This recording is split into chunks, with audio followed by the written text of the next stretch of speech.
तो चलिए आज के इस एक्सप्लेनर में सीधे मुद्दे पर आते हैं। आज हम बात करने वाले हैं हमारी पृथ्वी के कुछ सबसे पुराने और दिखने में बिल्कुल साधारण से पौधों की, ब्रायोफाइट्स की।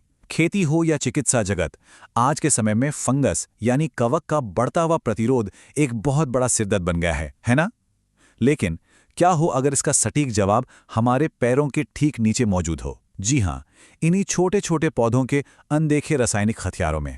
अब यहाँ एक बहुत ही दिलचस्प जैविक पहेली सामने आती है। जरा सोचिए, इन छोटे पौधों के पास ना तो कोई मजबूत छाल है, ना कोई मोटी क्यूटिकल और ना ही बड़े पेड़ों जैसी कोई जटिल अंदरूनी प्रणाली। फिर भी ये फंगस और बीमारियों से भरे इस खतरनाक माहौल में कैसे बचे रहते हैं? आधुनिक पेड़ों के पास तो खुद को बचाने के लिए एक ठोस शारीरिक ढाल होती है, लेकिन इन बेचारों के पास ऐसा कोई कवच नहीं है। फिर भी ये डटे हुए हैं, और इनका डटे रहना कोई कल की बात नहीं है। इनकी सफलता का इतिहास सच में हैरान करने वाला है। 35 करोड़ साल, जी हां, 350 मिलियन से भी ज्यादा वर्षों से ये पौधे हमारी धरती पर न सिर्फ जीवित हैं बल्कि फल फूल रहे हैं। बिना किसी कवच के इन्होंने ये कैसे किया? इसका सीधा सा जवाब है बेहतरीन केमिस्ट बनकर। ये अपने अंदर अद्भुत रसायनों का निर्माण करते हैं।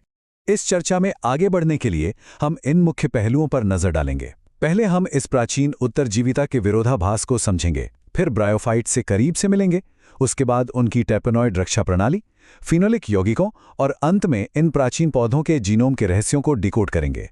तो सबसे पहले आइए इन ब्रायोफाइट से मिलते हैं और जानते हैं कि आखिर ये हैं क्या। अगर हम ब्रायोफाइट परिवार को देखें तो इसे मुख्य रूप से 3 अलग-अलग हिस्सों में बांटा जा सकता है। और पता है, इनकी 24,000 से भी ज्यादा प्रजातियां हैं। इसमें मॉस यानी काई की लगभग 12,000 प्रजातियां हैं। लिवरवॉर्ट्स की 7,000 प्रजातियां हैं, जिनमें एक बेहद खास चीज पाई जाती है जिसे ऑयल बॉडीज कहते हैं। और फिर आते हैं हॉर्नवॉर्ट्स, जिनकी करीब 250 प्रजातियां हैं। ये हॉर्नवॉर्ट्स विकास के शुरुआती दौर में ही बाकी पौधों से बिल्कुल अलग हो गए थे। अब इनकी उत्तरजीविता का जो सबसे बड़ा सीक्रेट है वो है इनकी पाइकिलोहाइड्रिक रणनीति। शब्द सुनने में थोड़ा भारी है, लेकिन इसका मतलब बड़ा सीधा है। क्योंकि इनके पास कोई मजबूत बाहरी कवच नहीं है, तो ये सीधे रासायनिक हथियारों का इस्तेमाल करते हैं, खास तौर पर जब ये पौधे गीले होते हैं। और ध्यान रहे, गीलेपन में ही फंगस के बीजाणु सबसे ज्यादा हमला करते हैं। तब ये पौधे अपने अंदर से ऐसे रक्षक रसायन छोड़ते हैं जो फंगस को वहीं के वहीं रोक देते हैं, एकदम एक अचूक सुरक्षा चक्र की तरह। चलिए अब इनकी इस अद्भुत टर्पेनॉइड रक्षा प्रणाली को थोड़ा और करीब से समझते हैं। ये सच में हैरान कर देने वाला है कि इन छोटे से पौधों के अंदर 1600 से भी ज्यादा तरह के टर्पेनॉइड्स बनते हैं। मतलब रासायनिक विविधता का एक पूरा खजाना। खासकर लिवरवॉर्ट्स इसका बहुत भारी मात्रा में इस्तेमाल करते हैं। वो इन खास रसायनों को अपनी कोशिकाओं के अंदर मौजूद उन ऑयल बॉडीज में सुरक्षित रखते हैं, जिनके बारे में हमने अभी बात की थी। इन ब्रायोफाइट्स के बीच की क्षमताओं की तुलना करना भी काफी दिलचस्प है। जैसे लिवरवॉर्ट्स को ही ले लीजिए। ये बड़े और विकसित पौधों में पाए जाने वाले रसायनों की बिल्कुल मिरर इमेज या उल्टे संस्करण बना सकते हैं, जिन्हें एनेंटियोमर्स कहा जाता है। वहीं दूसरी तरफ हॉर्नवॉर्ट्स को देखें तो उनमें फ्लेवोनॉइड बनाने की क्षमता बिल्कुल नहीं होती। इससे हमें साफ पता चलता है कि विकास की दौड़ में ये कितनी जल्दी एक दूसरे से अलग हो गए थे। अब सवाल ये है कि ये टर्पेनॉइड्स असल में काम कैसे करते हैं? इसका एक बेहतरीन उदाहरण है मोमेलैक्टोन, जो हमें मॉस यानी काई से मिलते हैं। ये रसायन खेती में तबाही मचाने वाले चावल के फंगस को उगने और बढ़ने से सीधे तौर पर रोकते हैं। ये सिर्फ इन छोटे पौधों की जान नहीं बचा रहे हैं, बल्कि भविष्य में हमारे खेतों के लिए बेहतरीन फंगिसाइड बनाने का एक पूरा ब्लूप्रिंट भी दे रहे हैं। टर्पेनॉइड्स के बाद आइए इनके दूसरे बड़े हथियार की बात करते हैं, फेनोलिक यौगिक और वर्णक। फंगस के हमलों से बचने के लिए ये पौधे फेनिलप्रोपेनॉइड मार्ग का भी इस्तेमाल करते हैं। इसे आप एक तरह का प्राचीन अलार्म सिस्टम मान सकते हैं। जैसे ही पौधे को किसी बीमारी या फंगस के हमले का अंदेशा होता है, यह सिस्टम तुरंत एक्टिवेट हो जाता है और पौधे के ऊतकों को बचाने के लिए रसायनों की एक पूरी फौज तैनात कर देता है। अगर हम इन यौगिकों की बनावट को देखें तो इनके जो मल्टीमेरिक रूप होते हैं वो सच में बहुत ताकतवर होते हैं। ये फंगस की कोशिकाओं की दीवारों को बुरी तरह तोड़ने के लिए किसी भारी तोपखाने की तरह काम करते हैं। ये कोई साधारण रसायन नहीं है, ये बेहद जटिल संरचनाएं हैं जो सिर्फ और सिर्फ फंगस के संक्रमण को जड़ से मिटाने के लिए ही इवॉल्व हुई हैं। इस रासायनिक चमत्कार का एक बहुत ही शानदार उदाहरण है मर्चेंटीन ए। ये एक बहुत ही अनोखा यौगिक है जिसे एक लेवरवॉर्ट से निकाला गया है। सबसे खास बात यह है कि ये कई तरह के खतरनाक फंगस स्ट्रेन को रोकने में बेहद असरदार साबित हुआ है।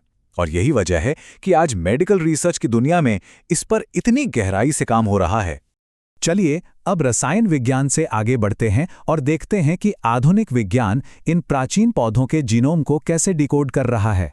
आज के वैज्ञानिक इन प्राकृतिक खजानों को खोजने के लिए मेटाओमिक्स जैसी बेहद एडवांस तकनीकों का इस्तेमाल कर रहे हैं। ये काम एकदम स्टेप बाय स्टेप होता है। सबसे पहले जंगली निवास में इन छोटे पौधों का बारीकी से निरीक्षण किया जाता है, फिर उनके जेनेटिक कोड को पढ़ा जाता है और अंत में ऐसे बिल्कुल नए एंटीफंगल जीन का नक्शा तैयार किया जाता है जिनका इस्तेमाल हम बड़े पैमाने पर भविष्य की दवाइयां बनाने में कर सकें। इन शुरुआती जीनोम को अनुक्रमित करने से एक बहुत ही दिलचस्प बात सामने आई है। हमें ऐसे खास जीनों का पता चला है जिन्हें इन पौधों ने लाखों सालों के विकास के दौरान खास तौर पर फंगस से लड़ने के लिए अपने डीएनए में शामिल किया था। ये सचमुच प्रकृति का खुद को समय के साथ अपग्रेड करने का एक बेजोड़ तरीका है। और इस जीनोम रिसर्च से एक बहुत ही चौंकाने वाली खोज भी हुई। जरा सोचिए, एक बिल्कुल साधारण से लिवरवॉर्ट के अंदर THC का एक स्ट्रक्चरल एनालॉग मिला और इसमें जबरदस्त रोगाणुरोधी गुण मौजूद हैं।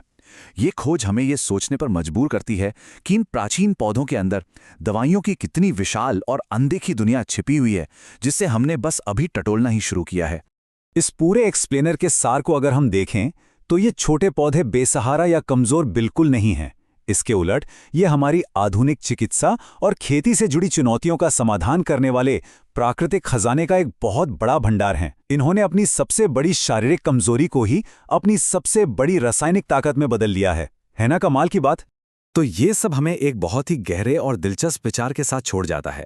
अगली बार जब भी प्रकृति के बीच जाना हो और किसी पत्थर या पेड़ की छाल पर लगी उस छोटी सी काई पर नजर पड़े, तो एक पल के लिए ये जरूर सोचिएगा कि हमारे पैरों के ठीक नीचे और न जाने कौन से चमत्कारी रासायनिक समाधान चुपचाप सांस ले रहे हैं, जो शायद कल किसी लाइलाज बीमारी का पक्का इलाज बन जाएं।